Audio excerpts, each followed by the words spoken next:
Hello दोस्तों, नमस्कार। आपको मैंने इसके पार्ट 1 में नर्वस सिस्टम के 50 क्वेश्चन बताए थे। तो नेक्स्ट मैं आज आपके सामने वापस उपस्थित हुआ हूँ नर्वस सिस्टम के अनदर 50 क्वेश्चन लेके।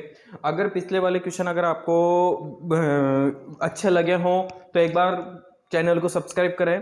और दोस्तों, मेरे से आपसे विनती है कि वो अगर आपने वो क्वेश्चन नहीं देखे हैं 50 क्वेश्चन, तो वो 50 क्वेश्चन बहुत इंपॉर्टेंट है जो कि आपके नर्वस सिस्टम में आ सकते हैं। तो बिना किसी टाइम वेस्ट किए मैं आपके जो क्वेश्चन है वो स्टार्ट करता हूँ। ये सारे क्वेश्चन है जो हमने पिछली बार के आपको देखे थे, आप वीडियो में जाके दे सकते हैं। मैं स्टार्ट करता हूँ आपके 51 से लेके आप बाकी की जो 100 क्वेश्चन, बहुत महत्वपूर्ण क्वेश्चन है, मैंने बहुत मेहनत करके बनाए दोस्तों। तो दोस्तों, अगर आपको वीडियो पसंद आए और मैं जो आपके लिए मेहनत कर रहा हूँ, तो प्लीज़ दोस्तों चैनल को सब्सक्राइब कीजिए, इससे मुझे बहुत मोटिवेशन मिलता है। तो दोस्तों, बिना किसी समय को अपन गंवाए हुए और स्टार्ट करते हैं आपके क्वेश्चन नंबर 51। ये सारे क्वेश्चन हमने देख चुके थे पिछली बार, आप वीडियो में जाके देख सकते हैं, हमने सारे आंसर कर लिए थे। नाउ वी लेट स्टार्ट दोस्तों। Yes, there is complete of now start 51 question. So what is the primary function of hypothalamus? Hypothalamus का प्राइमरी फंक्शन क्या है दोस्तों? Regulation of heart centre, skeletal muscles का मूवमेंट कराना, regulation of body temperature, hunger, thirst and other homeostatic process and process visual information. तो hypothalamus का दोस्तों इसका करेक्ट आंसर बिल्कुल आप पहले कमेंट बॉक्स में लिख दीजिए। इसका दोस्तों करेक्ट आंसर होगा सी होगा। जो बॉडी टेम्परेचर है, थर्मो रेगुलेशन जिसे हम कहते हैं, हंगर, थ्रस्ट, इसका मेंटेन आपका कौन करता है? हाइपोथैलेमस करता है।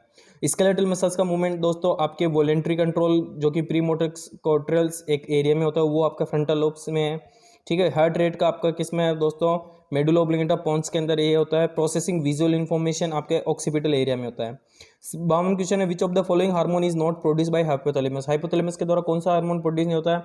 क्योंकि हाइपोथैलेमस का एक फंक्शन एंडोक्राइन फंक्शन में भी पड़ता है, क्योंकि हाइपोथैलेमस से पिट्यूटरी ग्लैंड क्या हुई आपकी हैंग रहती है। तो oxytocin, growth hormone, releasing hormone, thyrotropin releasing hormone और कोर्टिसोल। तो दोस्तों इसकी इजी ट्रिक है कि जहां पे भी रिलीजिंग हार्मोन और इनिबिटिंग हार्मोन नाम आ जाए, इसका मतलब वो हार्मोन कहां से प्रोड्यूस हो रहा है? आपके हाइपोथैलेमस से प्रोड्यूस हो रहा है।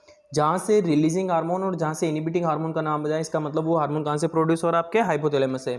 और एक हाइपोथैलेमस जो कि पोस्टीव पिट्यूटरी होती है, वो डायरेक्ट हाइपोथैलेमस से न्यूरल कनेक्शन रखती है। जो पोस्टीव पिट्यूटरी कभी भी अपना हार्मोन नहीं बनाती, वो बनाती है हाइपोथैलेमस। हाइपोथैलेमस से वो रिलीज हो जाते हैं बाय द न्यूरोट्रांसमीटर के थ्रू। तो वो ऑक्सीटोक्सिन भी हाइपोथैलेमस बनाता है, पर कोर्टिसोल हाइपोथैलेमस नहीं बनाता है। ठीक है दोस्तों, इसका आंसर ए जाएगा। The hypothalamus help maintain body temperature through its interaction with.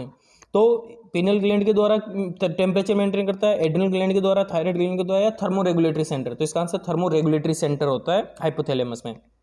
बाद में वो क्या करता है कि वो थायराइड ग्लैंड के द्वारा टीएसएच रिलीज करके सेल मेटाबॉलिज्म को बढ़ा देता है, तो वो हीट बढ़ने लग जाती है। नेक्स्ट क्वेश्चन है, the release of which hormone from the hypothalamus is responsible for regulation the sleep wake cycle? जो आपकी स्लीप है, जिसे अपन सी कार्डियन रिदम कहते हैं, वो आपके हाइपोथैलेमस के पीछे वाले पार्ट एपिथैलेमस, जहां से पिनल ग्लैंड लटकी हुई रहती है, वो मेलेटोनिन सिक्रेट करती है। और वो मेलेटोनिन ही क्या करती है आपके दोस्तों? नींद के लिए रेस्पॉन्सिबल होता है। ठीक है। मेलेटोनिन का एक आपको सीक्रेट होता है, मेलेटोनिन जो रिलीज होता है वो वाया ब्लड नहीं आता, वाया सी सब के द्वारा आपके किस में आता है? ब्लड में आता है। विच of the following behaviour is influence by the hypothalamus? क्या है होता है, कौन सा ऐसा बिहेवियर है जो आपका हाइपोथैलेमस से इन्फ्लुएंस करता है? Problem solving, language comprehension, fight और flight response, long term memory function. तो दोस्तों इसका आंसर सी है, फाइट और फ्लाइट रेस्पॉन्स, जो कि आपके सिंपैथेटिक नर्वस सिस्टम के समय, हाइपोथैलेमस के समय ये इसमें ऑब्जर्व किया जाता है। The hypothalamus is connected to the pituitary gland via the hypothalamus connect जो पिट्यूटरी ग्लैंड से जो होता है वो पिट्यूटरी इन्फेंडिबुलम स्टॉक होता है। एक पतली सी स्टॉक होती है जो उससे आपकी क्या लटकी रहती है? Pituitary gland.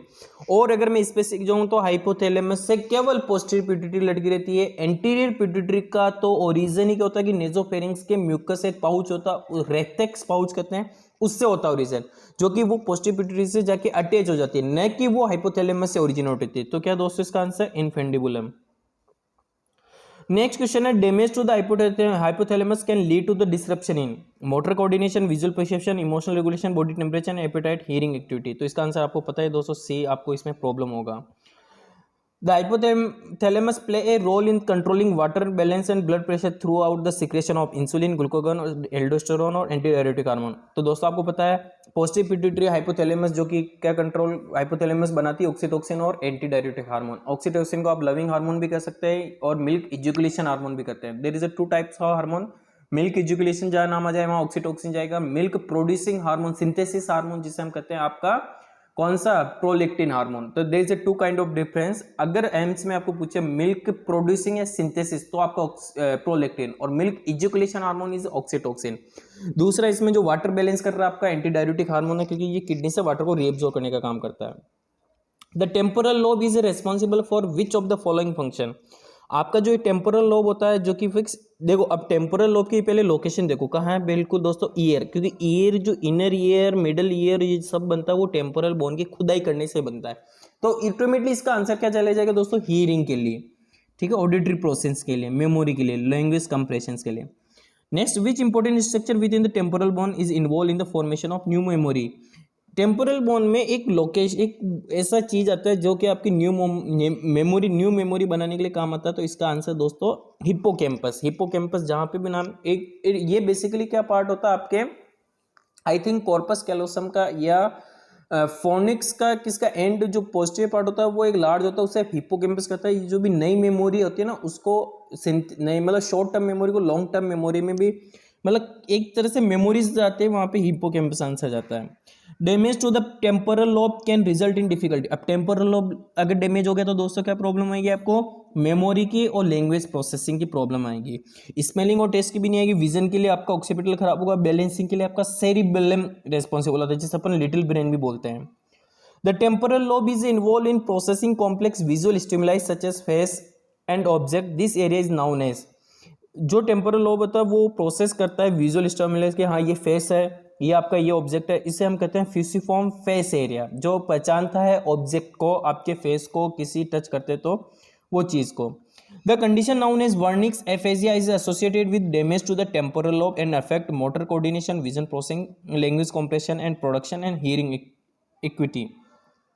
दोस्तों टेम्पोरल लोब और पैराइटल लोब के मतलब मेजर जो वर्निक्स एरिया होता है वो आपके सिचुएटेड होता है टेम्पोरल लोब के अंदर। एक होता है ब्रोका एरिया, एक होता है वर्निक्स एरिया। ब्रोका एरिया आपके लिप्स की मसल्स, वोलेंट्री मसल्स को कोऑर्डिनेट करता है कि शब्दों को बोला जाए। पर वर्निक्स एरिया क्या होता है कि जो सामने वाला क्या शब्द बोल रहा है उनको इंटरप्रिटेट करने में काम आता है कि भाई हाँ, जैसे कि एग्जांपल अगर मैं आपको बोलूं कि आपका आज टेस्ट अच्छा गया तो आप बोलेंगे थैंक यू सर, आपकी मेहनत है। ऐसे तो नहीं कि सर गेट आउट या शट अप। आप जो सामने वाला पर्सन क्या शब्द बोल रहा है और आप क्या रेस्पॉन्स देते हैं, तो इन शब्दों को इंटरप्रिटेशन करने का काम क्या है, Wernicke's area.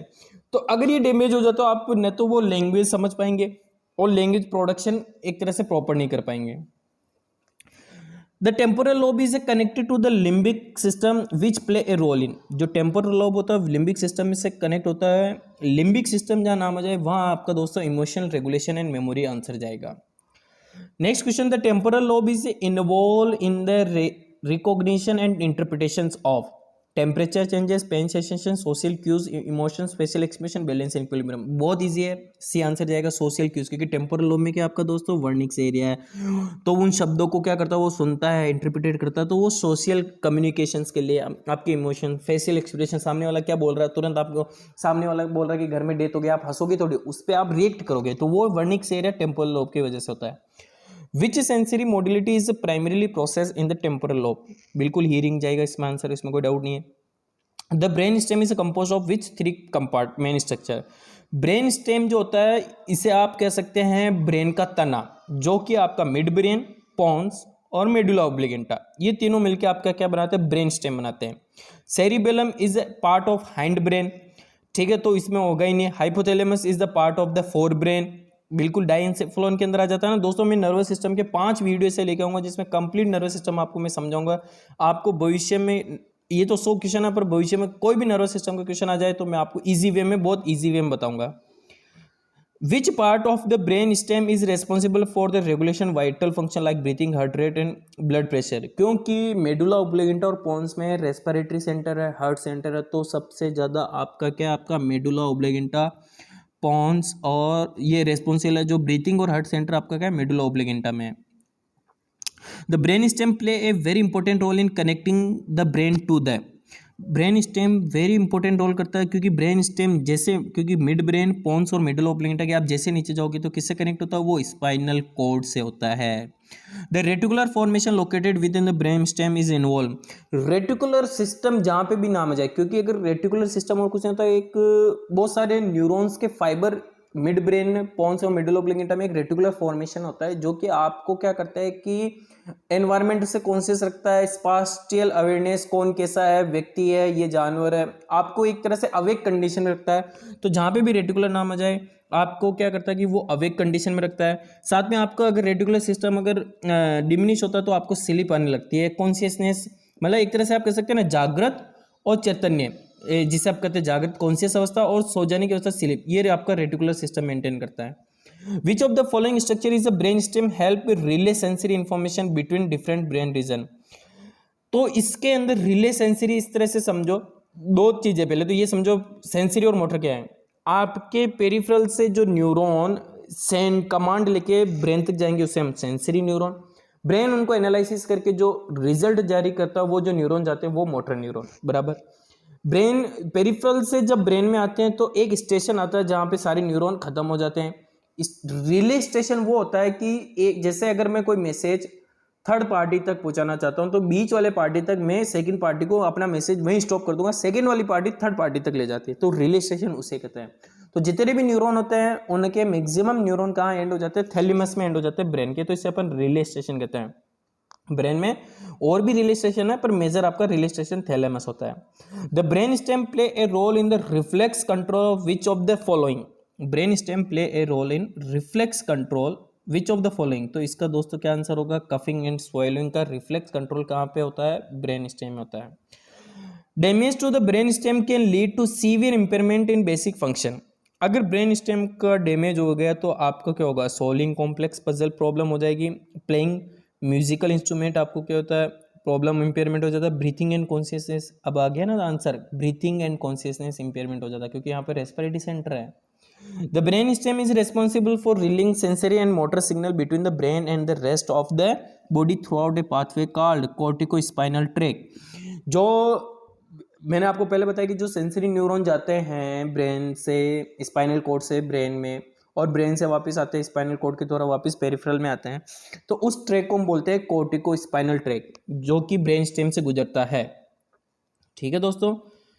The sympathetic nervous system is a division of the autonomic nervous system responsible for sympathetic nervous system, जो कि एक ऑटोनॉमिक नर्वस सिस्टम का क्लासिफिकेशन, ऑटोनॉमिक में दो क्लासिफिकेशन आते हैं, सिंपैथेटिक और पैरासिम्पैथेटिक।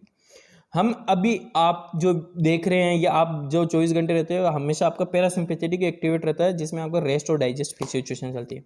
पर ऐसी कोई सिचुएशन आ जाती है, फियरफुल सिचुएशन आ जाती है, आपके सामने कोई शेर आ गया तो आपका तुरंत क्या होता है, फियरफुल सिचुएशन हो गई, तो उस समय जो सिस्टम एक्टिवेट होता है वो सिंपैथिक नर्वस सिस्टम एक्टिवेट होता है, जिसमें या तो आप उससे लड़ेंगे या भागेंगे, फाइट और फ्लाइट रेस्पॉन्स। जहाँ सिंपैथेटिक नाम आ जाए वहाँ फाइट और फ्लाइट, जहाँ आपका पैरासिम्पैथेटिक नाम आ जाए वहाँ आपका rest and digest. During and fight and flight response the sympathetic nervous system prepare the body by action. अब सिंपैथेटिक नर्वस सिस्टम जब भी एक्टिवेट होता है तो एपिनेफ्रिन नॉन एपिनेफ्रिन रिलीज होते हैं और उससे बॉडी में वरियस रेस्पॉन्स होते हैं, हार्ट रेट इंक्रीज हो जाती है।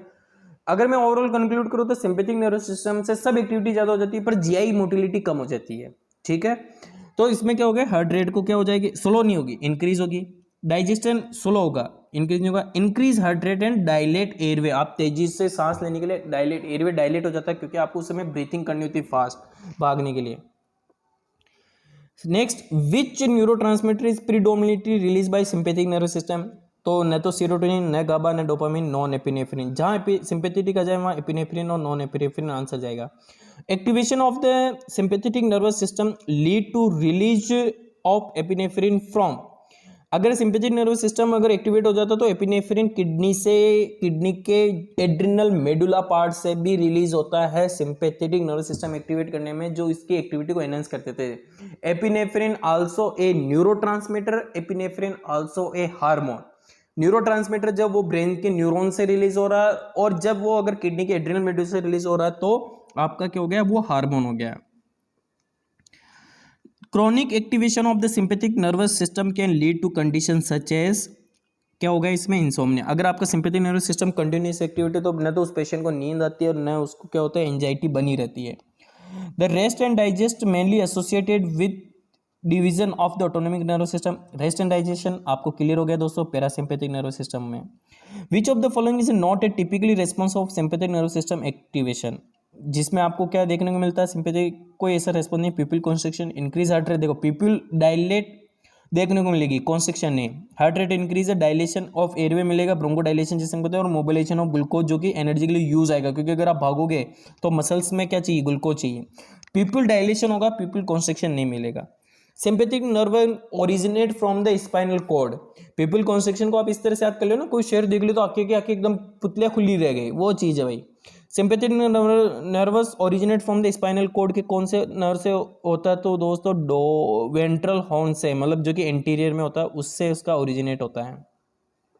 Now we will move on next question. The spinal cord is a long tubular structure that run with the, कौन से इसके स्पाइनल कॉर्ड के साथ में चलती है, वर्टिबल कॉलम। वर्टिबल कॉलम के बीच में कैनाल होती है, उससे स्पाइनल कॉलम होती है ना। Which division of nervous system is the spinal cord is a part of central nervous system.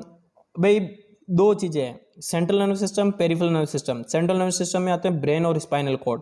Autonomic में आते हैं आपके सिंपैथेटिक, पैरासिम्पैथिक। सोमेटिक में आपके आते हैं वॉलेंट्री, है ना, और इनवॉलेंट्री हो गए। और पेरिफेरल में आ गए आपके जो कि क्रेनियल नर्व और स्पाइनल नर्व आ गए। तो ब्रेन और स्पाइनल कॉर्ड ये डिवीजन पूछ रहा है कि भाई स्पाइनल कॉर्ड किसका डिवीजन है, तो सीएनएस का डिवीजन है। सिंपल सी बात है, क्योंकि अगर आप सेंट्रल नर्वस सिस्टम पढ़ते हो तो ब्रेन और स्पाइनल कॉर्ड पढ़ते हो उसमें। The spinal cord is responsible for relaying sensory and motor information between the brain and the rest of the body through bundle of nerve fiber is known as trach।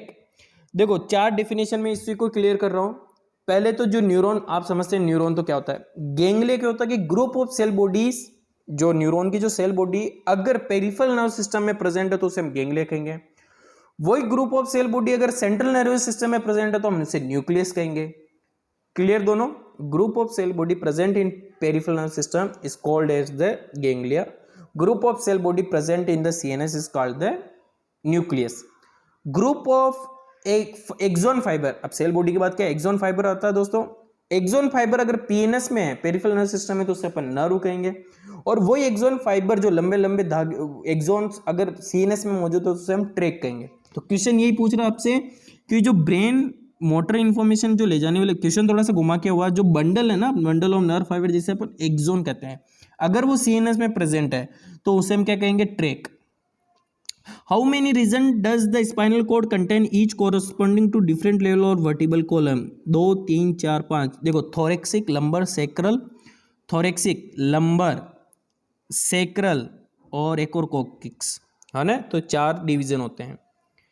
The spinal cord inner core is made up of gray matter while the outer region is composed of white matter.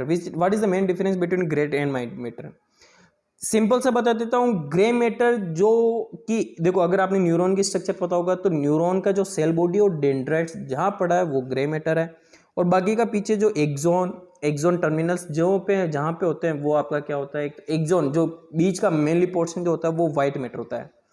तो white matter जहां पे भी नाम आए इसका मतलब वो bundle, fibre, axon, और जहां पे भी आपका ग्रे मैटर आए मतलब सेल बॉडी और डेंड्राइट्स। क्लियर कहानी। तो इसमें देखो grey matter contain cell bodies and unmyelinated fibre, white matter contain myelinated fibre. ये आपका भी आंसर जाएगा, क्योंकि माइलिनेटेड फाइबर के ऊपर क्या होती है कि जो माइलिनेटेड शीट होती है जो कि श्वान सेल से बनती है, ओलिगोडेंड्रोसाइट से बनती है, वो उसको व्हाइट अपीयरेंस देती है। पर अनमाइलेटेड फाइबर, जिस एक्सॉन के ऊपर कोई अनमाइलेटेड फाइबर नहीं होता, वो भी एक ग्रे मैटर के अंदर आते हैं। ठीक है दोस्तों, तो इसका आंसर बी जाएगा। नेक्स्ट क्वेश्चन दोस्तों आपके है, the spinal cord play a critical role in reflex action, which type of neuron is responsible for connecting sensory and motor neuron in reflex arc. जो सेंसरी न्यूरॉन, मैंने जो पहले बता दिया कि सेंसरी और मोटर न्यूरॉन अब जो सेंसेशन लेके आते हैं उसको इंटरप्रिटेड रिजल्ट जो देता है ब्रेन में, एक थर्ड टाइप का न्यूरॉन होता है, वो इंटरन्यूरॉन होता है, जो कि न तो पेरिफेरल में होता है, it is always present in the CNS. तो उसे हम कहते हैं इंटरन्यूरॉन, जो उसको इंटरप्रिटेट करता है सेंसेशन को, फिर उसके बाद वो इंटरन्यूरॉन मोटर को देता है कि हाँ आपको ये एक्शन करना है। The two main type of information carried by the spinal cord are, दो टाइप के कौन कौन से कैरी जो करता है वो है आपके सिंपैथेटिक, सेंसरी और मोटर, है ना, क्योंकि स्पाइनल कॉर्ड यही काम करती है, सेंसेशन आता है और मोटर को वो देता है वो। Injury to the spinal cord can result in the loss of function below the injury side. अगर स्पाइनल कॉर्ड में जैसे थोरेक्स में हो गए, लंबर में हो गए, तो उस साइड पे क्या हो जाता है आपका दोस्तों, पैरालिसिस हो जाता है। ठीक है, अब जो क्वेश्चन है उसका आंसर आपको देने दोस्तों। एक क्वेश्चन मैंने आपको बता दिया है, क्वेश्चन आप इसके आंसर, क्वेश्चन ये लिख रखे हैं, आंसर प्लीज दोस्तों अगर वीडियो पसंद आई तो कमेंट में आप लिखिए। और आपके लिए मैं नेक्स्ट जो 100 क्वेश्चन लेके आऊंगा रेस्पिरेटरी सिस्टम के, इतने इंपॉर्टेंट क्वेश्चन लेके आऊंगा कि आपको बिल्कुल नोट सेट के अंदर इसमें से कहीं से भी बाहर नहीं जाएगा। तो दोस्तों प्लीज वीडियो को देखें। नेक्स्ट क्वेश्चन है the spinal cord houses the central canal which content. जो स्पाइनल कॉर्ड की जो हाउसेज होती है, सेंट्रल कैनाल होती है, वो किससे बनी होती है दोस्तों, इसका आंसर आपको देना है। नेक्स्ट क्वेश्चन आपका दोस्तों the most common positive agent of bacterial meningitis किसकी वजह से होता है, influenza, fungal, bacterial pathogen such as streptococcus and neisseria. Next question है the term aseptic meningitis, there is a difference bacterial meningitis है, और अगर असेप्टिक मेनिंजाइटिस आ गए तो वो किसकी वजह से होता है दोस्तों, बैक्टीरिया, वायरस, फंगस और पैरासाइट। इसका आंसर दें आप। Which diagnostic test is commonly use to confirm the presence of meningitis and determine its cause. किस डायग्नोसिस से आप पता लगा सकते हैं कि इसको मेनिंजाइटिस है, आप ईईजी करेंगे, एमआरआई करेंगे, ब्लड कल्चर करेंगे या लंबर पल्चर। लंबर पल्चर का दोस्तों पल्चर का दूसरा नाम है स्पाइनल टेप, है ना।